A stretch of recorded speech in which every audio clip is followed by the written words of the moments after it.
బైబిల్లోని యాకోబు పత్రిక యొక్క ఉపోద్ఘాతాన్ని తెలుసుకుందామా?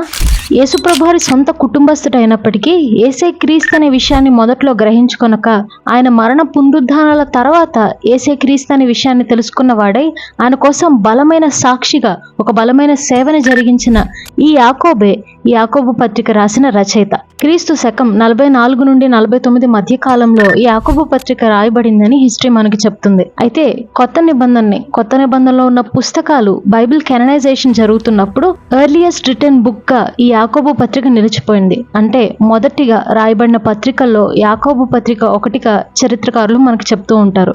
యాకోబు పత్రిక ఎవరికి రాశారు అనే విషయాన్ని యాకోబు మొదటి వచనాల్లోనే చాలా స్పష్టీకరించారు. ఇశ్రాయేలు నుండి రక్షించబడిన వారికి, అంటే అక్కడ ఉన్న శ్రమలను బట్టి చెదిరిపోయిన 12 గోత్రముల వారికి రాస్తున్నట్టు యాకోబు ముందుగానే తెలియజేశాడు. కాబట్టి ఈ పత్రికను మనం ధ్యానిస్తున్నప్పుడు అది ఎవరు రాశారు, ఎవరికి రాశారు, ఏ పరిస్థితిలో ఇది రాయబడింది అనే విషయాల్ని గుర్తుపెట్టుకుంటే వాటిలో రాయబడిన సంగతులు మరింత ఈజీగా మనకు అర్థమయ్యే అవకాశాలు ఎక్కువ ఉంటాయి. కొత్త నిబంధనలో ఉన్న పత్రికలన్నింటిలో కూడా ఈ యాకోబు పత్రిక చాలా ప్రత్యేకంగా మనకు కనిపిస్తుంది. దేవుడు రాయించిన ప్రతి గ్రంథము కూడా, అంటే బైబిల్లో ఉన్న 66 పుస్తకాలు కూడా చాలా ప్రత్యేకమైనవే. అయితే ఈ యాకోబు పత్రికలో మాత్రం ప్రాక్టికల్ క్రిస్టియన్ లివింగ్ గురించి చాలా స్పష్టంగా దేవుడు యాకోబు ద్వారా రాయించారు. ప్రభువైన యేసుక్రీస్తునందు విశ్వాసం ద్వారానే రక్షణ అనే సత్యాన్ని ఎక్కడ కూడా కాంప్రమైజ్ అవ్వకుండా, యేసు ప్రభువారి ద్వారా రక్షణ వస్తుంది నిజమే, కానీ ఆ విశ్వాసము తన క్రియను చూపించకుండా మానదు అనే విషయాన్ని ఖరాఖండిగా చెప్పాడు యాకోబు.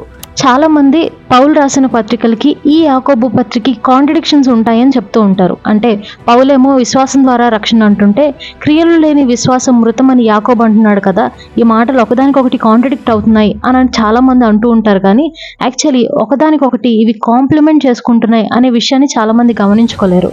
ఉన్న ఈ 5 అధ్యాయాల్లో కూడా మొదటి నుండి చివరి వరకు శ్రమల్లోని ఆనందం గురించి, శ్రమ ఎలా తన ఓర్పుని కొనసాగించుకోవాలో, మనం దానికి ఎలా నిలబడాలి అనే విషయాల్ని స్పష్టీకరిస్తూ, నేను ఇందాక చెప్పినట్టుగా క్రైస్తవులు ప్రాక్టికల్గా నిజ జీవితంలో అసలు నిజమైన క్రైస్తవులుగా ఎలా బ్రతకాలి అనే విషయాల్ని మాట్లాడుతూ, సంఘాన్ని గద్దించాల్సిన అవసరం వచ్చినప్పుడు, విశ్వాసుల్ని వారి పాపాలని ఎత్తి చూపించాల్సిన అవసరం వచ్చినప్పుడు ఎక్కడా కాంప్రమైజ్ అవ్వకుండా, ఎవరి గురించి మొహమాటాలు పెట్టుకోకుండా ఉన్నట్లుగా మొహం మీద దేవుడు యాకోబు ద్వారా రాయించినట్టు మనకి యాకోబు పత్రికలో స్పష్టమవుతుంది.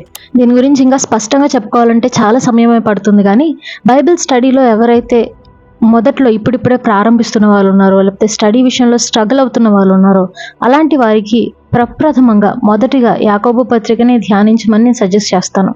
God bless you.